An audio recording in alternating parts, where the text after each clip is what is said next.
We'll guide you through how to make lag effect in After Effects. If you find this helpful, don't forget to like and subscribe. To create this effect in After Effects, start by going to your search bar, then type After Effects so you can find the program on your device. Once it appears, open After Effects and wait for it to load.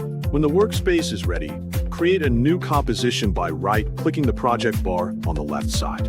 From the menu that appears, click New Composition, then adjust the settings based on what you need, including size, frame rate, and duration. After the composition is set, right-click the project bar again and select Import. Choose File from the options, then find the footage you want to use and import it into the project. Once the footage is inside the panel, click and drag it into the timeline so it becomes active in your composition. After placing the footage, right-click the timeline, select New, and choose Adjustment Layer, which will let you apply effects to the whole shot without editing the footage directly. Now go to the Effect and Presets panel on the right and search for Posterize Time. Click and drag this effect into the adjustment layer so it applies to the entire timeline. Then open the Effect and Presets panel again and search for Mosaic. Drag and drop the Mosaic effect into the same adjustment layer so both effects are stacked together.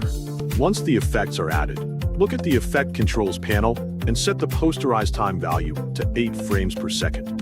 This lowers the frame rate so the movement looks more choppy, which is part of the style you are creating.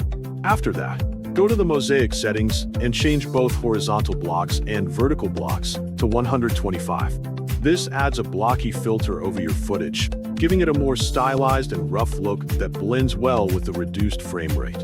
When both values are set correctly, your footage will now have a mix of low frame rate motion and a pixelated look. You can preview the result by pressing spacebar.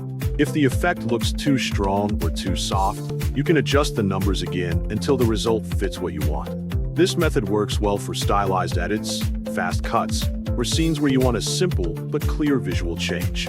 With these steps, you get a smooth workflow from start to finish, and the adjustment layer makes it easy to change the effect later without touching the main footage.